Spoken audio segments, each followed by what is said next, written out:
बच्चों आप लोगों को बहुत बहुत स्वागत है। आज की क्लास में हम लोग लेकर के चलने वाले हैं कक्षा 10 के जो ऑब्जेक्टिव प्रश्न हैं, इस पर विशेष चर्चा हम लोग करके चलते हैं कि आज की इस प्रश्नावली में कौन कौन से टॉपिक ऐसे हैं जो कि बहुत ज़्यादा हमारे पास में महत्वपूर्ण बन जाते हैं।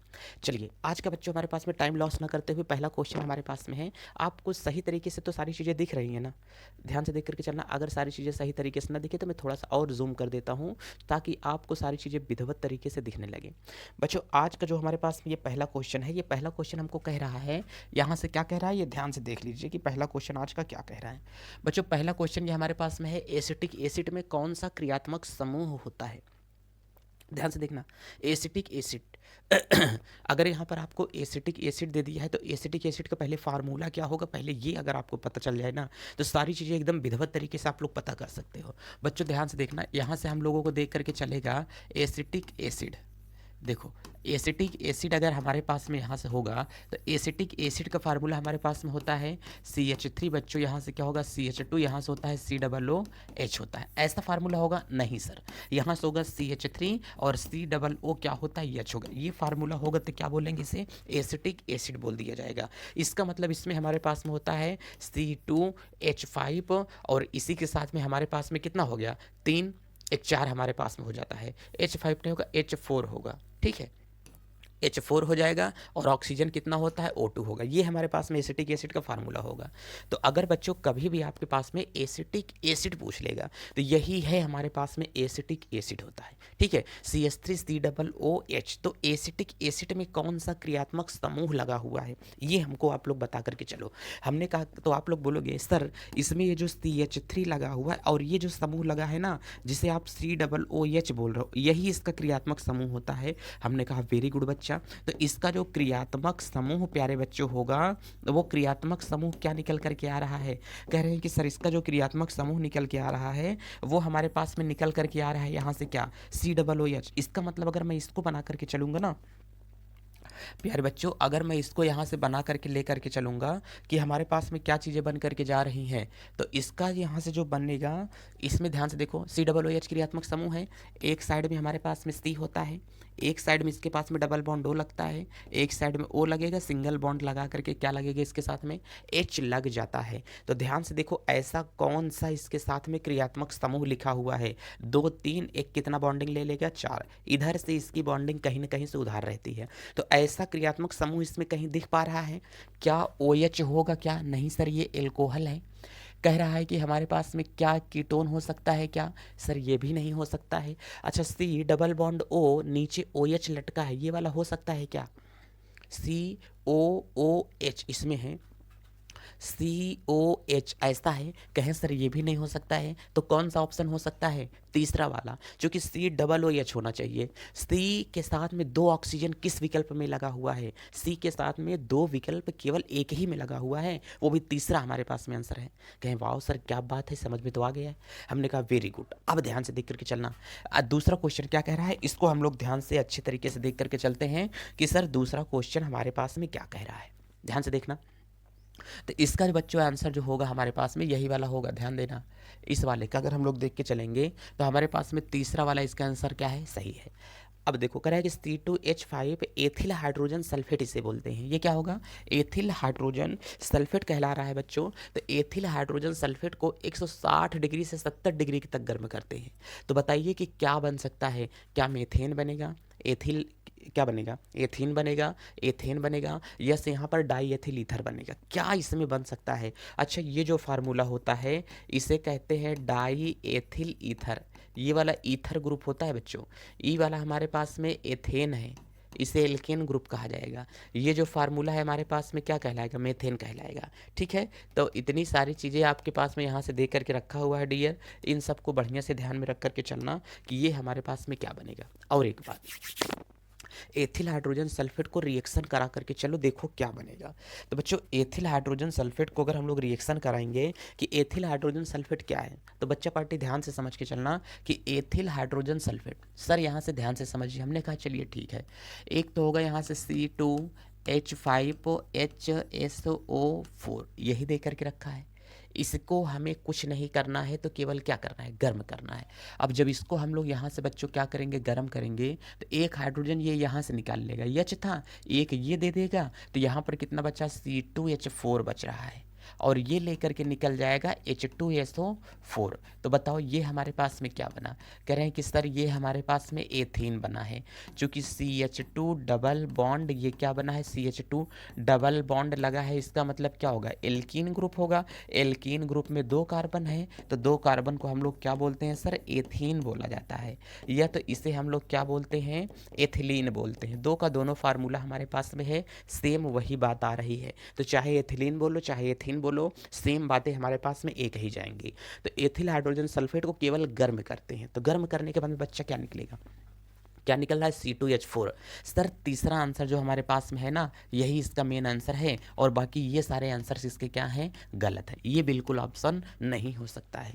तो दूसरे का कौन सा सही है, तीसरा का सही है। चलिए अब तीसरा क्वेश्चन हम लोग देख करके चलेंगे कि सर तीसरा क्वेश्चन हमारे पास में क्या दे करके हमको चल रहा है, जल्दी से करके देख के चलते हैं प्यारे बच्चों, जल्दी से, देरी ना करते हुए, ध्यान से देखो, डिलीट होने में भी बाधा है। चलिए भाई साहब तीसरा वाला हम लोग देख के चलेंगे, हो गया, ठीक है। अब जल्दी से तीसरा का क्वेश्चन कह रहा है कि ठंडे जल से क्रिया करके मीथेन क्या बनाता है। ध्यान से समझो भाई साहब, ठंडे जल के साथ क्रिया करके मीथेन क्या बनाता है, मीथेन को ठंडे जल के साथ में क्रिया करवाना है, तो बताओ मीथेन ठंडे जल के साथ में हमेशा क्रिया करके एल्यूमिनियम कार्ब क्या बनाएगा, एल्यूमिनियम कार्बाइड हमेशा बना लेता है, ठीक है। अब यहाँ से अगर हम लोग इसका देख करके चलेंगे, डीजल में कार्बन परमाणु की संख्या होती है, तो डीजल में जो कार्बन परमाणु की संख्या, कार्बन की संख्या होती है, ध्यान से देखो, डीजल, ध्यान से देखो बच्चों, डीजल कह दे, चाहे तो आपको यहाँ से क्या कह देता है, पेट्रोल कह दे। डीजल और पेट्रोल में कार्बन परमाणुओं की जो संख्या होती है वो कार्बन 16 से लेकर के कार्बन 18 के बीच में होती है। लेकिन अगर यहीं पर आपको बोल देता है मिट्टी का तेल, क्या बोलेगा, अगर प्यारे बच्चों आपको यहाँ से बोल देगा मिट्टी के तेल में, तो मिट्टी के तेल में कार्बन 11 से लेकर के कार्बन 16 की संख्या होती है। मिट्टी के तेल में कार्बन परमाणु की संख्या 11 से 16, पेट्रोल और डीजल में कार्बन परमाणु की संख्या 16 से 18 होती है। ध्यान देना, ये बात बहुत इंपॉर्टेंट है।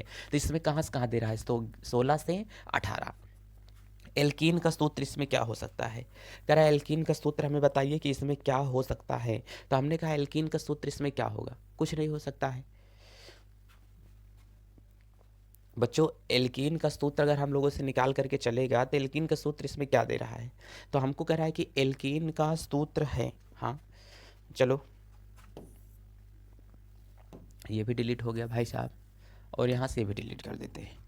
एल्कीन का सूत्र है, एल्कीन का मतलब क्या होगा, डबल बॉन्ड। ध्यान से देख करके चलना, एक तो बच्चों हमारे पास में क्या होता है, एल्केन होगा, दूसरा हमारे पास में क्या होगा, एल्कीन होगा, तीसरा हमारे पास में क्या होता है, एल्काइन। एल्केन का सूत्र होता है CnH2n प्लस क्या होगा 2, यहाँ पे होता है CnH क्या होगा 2n, यहाँ पर होगा, इस पर बच्चों क्या होता है, ध्यान से देख करके चलना, इस पर हमारे पास में होगा CnH2n माइनस 2 होता है।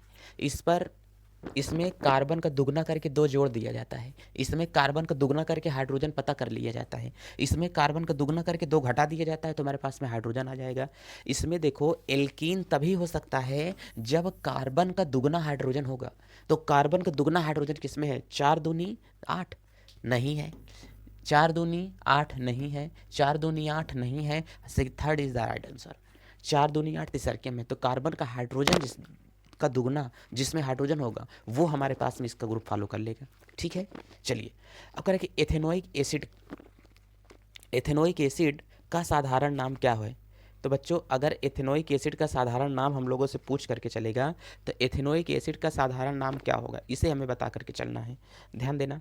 तो एथेनोइक एसिड का साधारण नाम क्या है, ध्यान से देख के चलो बच्चों। अगर एथेनोइक एसिड हम लोगों के सामने लेकर के चलेगा तो एथेनोइक एसिड क्या बनेगा, ये पहले समझो। तो एथेनोइक एसिड, इसका मतलब आप लोगों से जो कह रहा है वो हमारे पास में यहाँ से बनेगा COOH, ओइक एसिड, ओइक अम्ल के लिए कभी भी ओइक अम्ल आएगा, COOH जो होता है इसे हम लोग क्या बोलते हैं, ओइक अम्ल बोलते हैं।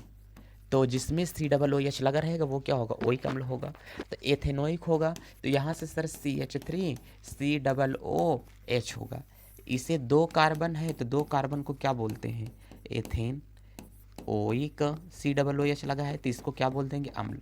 इसे प्यार की भाषा में बोला जाता है एसिटिक एसिड। क्या बोलते हैं प्यारे बच्चों? इसे प्यार की भाषा में एसिटिक एसिड कहा जाएगा। तो प्यार की भाषा में ये क्या है? एसिटिक एसिड है। तो एथेनोइक का मतलब, फॉर्मिक का मतलब एक कार्बन वाला होगा, लेकिन इसमें कितने कार्बन है? एक और दो कार्बन है। एसिटिक एसिड हो सकता है, ये एसिटिक एसिड। तो एथेनोइक एसिड का साधारण नाम क्या है? Acetic acid. ये दूसरा का ऑप्शन क्या है इसमें? सही है। प्रोपियोनिक एसिड का मतलब प्रोपेन दे रहा है, 3 कार्बन नहीं होगा। एसीटोन दे रहा है, ये भी नहीं हो सकता है, कीटोन ग्रुप आ रहा है, और ये डबल ओ एच मांग रहा है, तो ये भी नहीं होगा। ब्यूटेनोन में क्रियात्मक समूह क्या होगा? चलिए पहले समझते हैं। तो प्यारे बच्चों, ब्यूटेनोन में अगर क्रियात्मक समूह की बात करेगा, तो यार ब्यूटेनोन में क्रियात्मक समूह जो हमारे पास में जा रहे हैं उसकी बात अगर हम लोग करके चलेंगे, ठीक है भाई साहब, तो इसमें जो इसका क्रियात्मक समूह हमारे पास में आ रहा है, क्या हो गया भाई साहब? रुकिए, हम पहले डिलीट कर दें। तो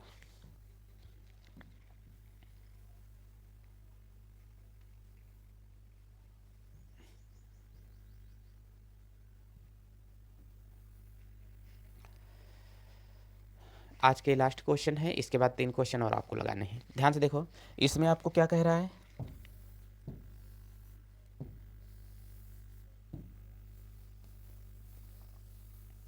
जल्दी करिए।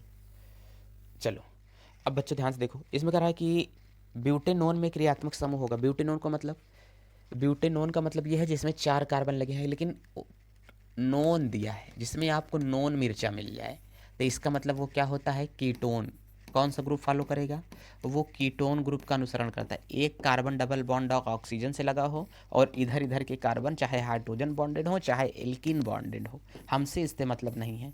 जब एक कार्बन डबल बॉन्ड के द्वारा ऑक्सीजन से जुड़ जाए, तो एक कार्बन डबल बॉन्ड के द्वारा ऑक्सीजन से देखो किस में जुड़ा है? ये भी नहीं है सर, यही अकेले है, ये भी नहीं है, ये भी नहीं है, तो ये क्या होगा? कीटोन ग्रुप का क्रियात्मक समूह CO डबल बॉन्ड होता है, और ऊपर नीचे एल्केन एल्किल कुछ भी लगा हो सकता है, ठीक है। नेक्स्ट वाला देख के चलते हैं। नेक्स्ट वाले कह रहा है कि एल्कोहल के विहाइड्रोजनीकरण से क्या प्राप्त होता है? तो बच्चों, एल्कोहल के विहाइड्रोजनीकरण के दौरान अगर हम लोग देख के चलेंगे, मतलब एल्कोहल में से हाइड्रोजन को निकाल देना है। ध्यान से देखो, अगर हमने कहा C2H5OH लगा है, अगर इसमें से हाइड्रोजन निकाल दो, तो एक हाइड्रोजन तो निकल करके जाएगा नहीं, 2 हाइड्रोजन निकलेंगे, C2H4, और यहाँ से OH दिया गया है, और इस पर एक एच और होगा। अगर एक एच यहाँ से दे दो, एक एच यहाँ से दे दो, तो 2 हाइड्रोजन निकल जाएगा। अब बताओ, जब 2 हाइड्रोजन निकल गया तो एक यहाँ से गया, तो इस पर क्या बचा है? C2H4 बचा है, यही तो बचा है। चलो, कम समझ में आ रहा है, मिटाओ इसको। पहले बैकग्राउंड चेंज करने दो, चलो कर लो। अगर बैकग्राउंड चेंज करेंगे